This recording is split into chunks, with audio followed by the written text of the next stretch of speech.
Have you ever pasted a long paragraph into a translator only for it to spit out a tangled mess where the action happens before the person even does it? It is that exact frustrating moment where a sentence starts beautifully but ends up completely backward, leaving you scratching your head at a soup of jumbled words. That did not happen because the computer is stupid, it happened because the system got exhausted. When a translation model has to process a sentence, word by word, one after the other, it literally runs out of breath. By the time it trudges all the way to the final period, the beginning of your sentence has already evaporated from its memory. Look at the left side of your screen, where the system handles a short, simple phrase with total ease. The connection is strong, the signal is bright, and the translation drops perfectly into place because the model does not have to travel very far, but now follow that signal as it stretches out toward the right. This is the pattern interrupt. Language models can actually get amnesia. Watch how that vibrant color stream begins to gray out and wither away into a faint dying whisper over a long distance.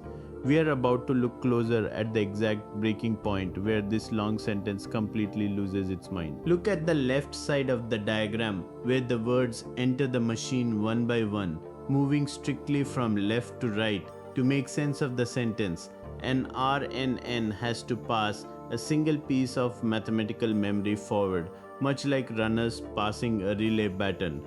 But notice how tiny that baton is. It can only hold a fraction of what happens. As you follow the chain of blocks toward the center, each new word forces the model to pack more information into that exact same tiny space, compressing and overwriting everything that came before. By the time the model hits that jagged red context collapse point right in the middle, the early words have completely evaporated. Look at how those initial green nodes on the left fade out and turn into ghosts. When the model reaches the word decade in the center of the diagram, it needs to connect it back to the very first word, at the far left, but the signal is dead. This is where the machine fails. It has been forced to forget the subject of the sentence by the time it finally generates the verb. But the engineers at Google who fixed this did not make the RNN faster or give it a bigger memory. Instead, they threw this entire sequential one word at a time constraint completely out the window. Now, look at the big shift in the architecture diagram. Instead of a single sequence passing memory along, we see a clean split, the encoder on the left and the decoder on the right. When you feed that full English sentence in at the bottom left, the transformer does not trudge through it one word at a time like an RNN. It ingests the entire text block simultaneously, all of it at once. Inside those gray encoder layer blocks, the concept called self-attention goes to work. Look at the lines starting to fan out from the orange self-attention bars. Every single token in the input sentence is looking directly at every other token at the same time.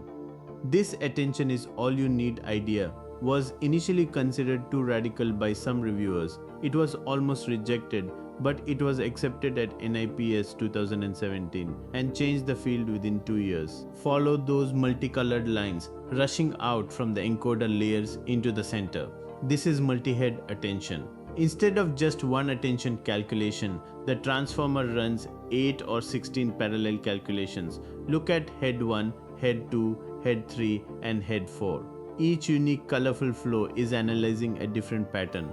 One head checks subject-verb connections, another handles adjective placement, all running at once. But you might notice a problem with reading everything simultaneously. Since it digests the whole sentence at once, the encoder technically does not know which word is first, second, or third. Look at that orange positional encoding signal flowing across the bottom. This unique numerical signature added to the tokens is the explicit way the model gets its sense of word order back. This radical re-architecture creates a system that holds total global context, never gets lost, and can parallel process billions of tokens. Next, we will see where exactly these massive transformer variants, the BERTs and the T5 models, run inside Google's everyday products. Look at the top left panel of the infographic where you see Google Translate using a full encoder-decoder transformer. This setup is perfect here because translation requires the model to read and digest your entire English input sentence before it even begins generating the first word of the Spanish output. Now move your eyes over to the top right panel for Google Search, which relies on a BERT encoder only framework because search just needs to understand what you're asking.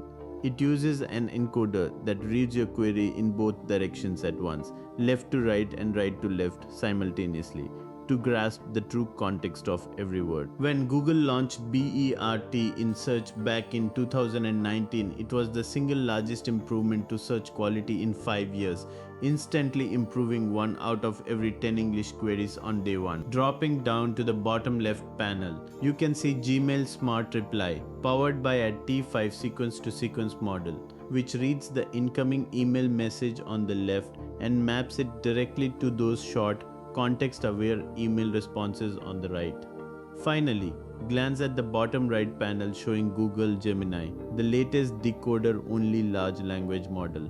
This falls into the exact same architecture family as GPT because modern creative and code generation systems really only need the generation power of a decoder to predict the next token. You now know the architecture and where it runs.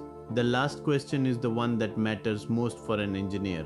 Why did this specific design become the foundation for every large language model that came after? Look at the left side of this visual comparison and you will see the ultimate reason why the old way of doing things had to die.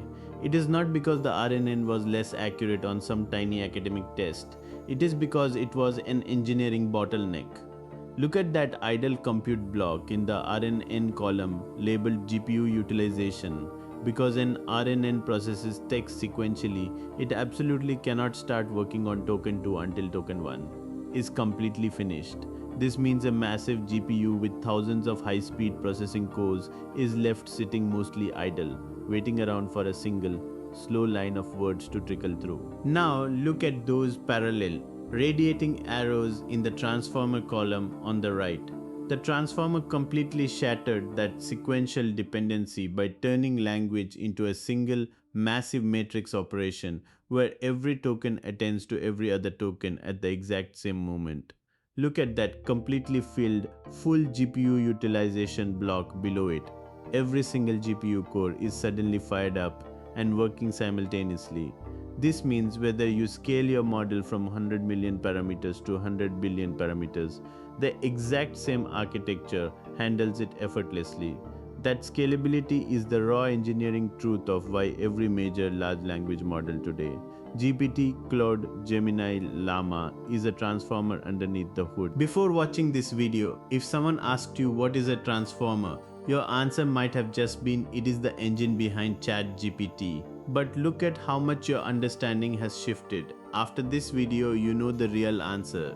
It is an encoder-decoder architecture where every token attends to every other token simultaneously via multi-head self-attention, using positional encoding to recover word order, fully parallelizable across thousands of GPU cores. If you want to keep closing the gap between using these tools and actually engineering them, hit the subscribe button below. Every single Friday, we break down one more core concept from the AI engineering stack, always explained visually and always anchored to a real working product.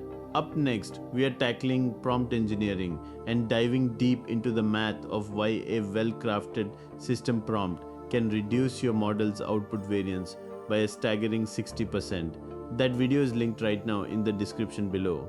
So click through and I will see you there.